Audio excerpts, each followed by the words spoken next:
In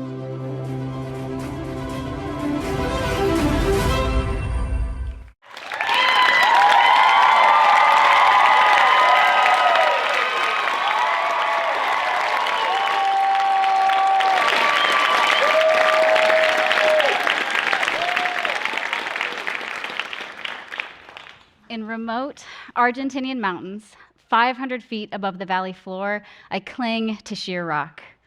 My eyes narrowed, heart beating fast, and mind racing.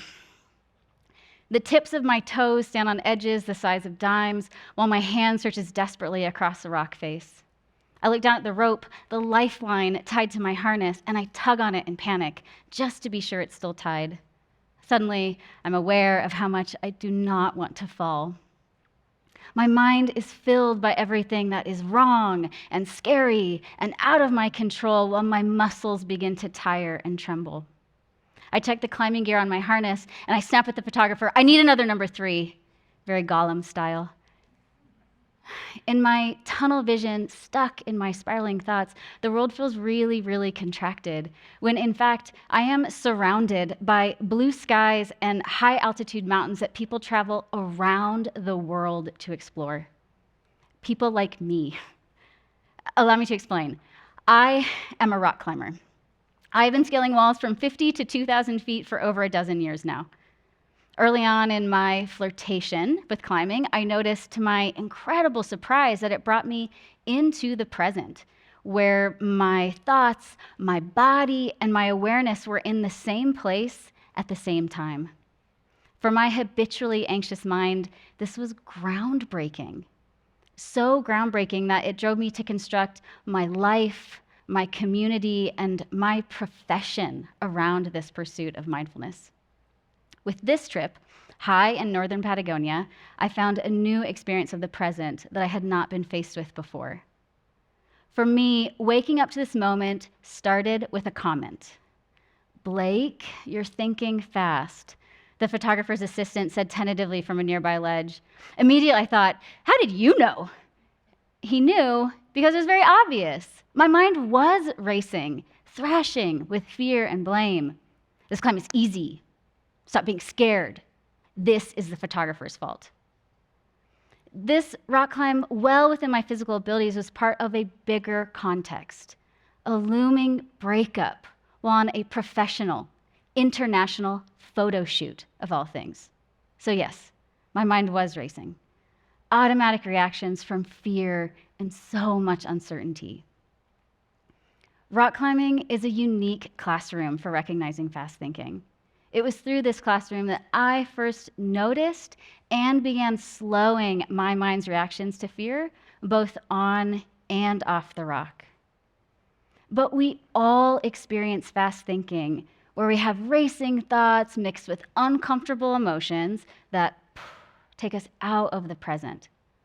Acceptance of these racing reactions deepens our capacity for being in the richness of the moment in all aspects of our lives, the warm and fun, and the uncertain and scary. With that noticing and acceptance, we're able to slow down, widen our vision, and keep ascending. Blake, you're thinking fast. Having my reactivity reflected back to me so non-judgmentally, I was able to hear the echo of my scared, scary snapping. And it was not pretty. For you, it could be like feeling your body tense or your mind filled with scary what-ifs that calls your attention to your own fast-thinking moment. And I was thinking fast, hurrying myself towards more fear, tension, exhaustion, 3 things that could not get me to the top safely. I needed to ask my partner to tension the rope so I could sit and rest. Shame and embarrassment pounding in my body. The photographer hanging silently, a bit awkwardly on the rope next to me. I'm avoiding eye contact. Though in this moment the world feels a total mess, it does start to come into some clarity. These emotions are mine, no one else's, and they wouldn't be changed by blaming or snapping. You might not be in a harness with nothing but air beneath your feet. But with a moment's pause, you will also notice your mind's racing reactions. And like me, you may find that they are not taking you where you want to go in the way that you want to get there. Back in Argentina, I had to accept in this moment of swirling, ugly emotions that this was how it was. And still, there was the work of getting to the top. So while I sat, breathing and slowing down, my complete overwhelm gave way to a workable stress. You might find your breath deepening, a sliver of patience or perspective. The point is not necessarily to fix anything, but to let the spinning slow and your awareness steady. For me, looking around the rock farther up and out than I had noticed a moment earlier, my vision widens, and I can see a secure pathway up the wall. I look down at the gear on my harness, and magically, there are ample pieces left to protect me to the top. Somehow, I just hadn't seen any of this a moment earlier.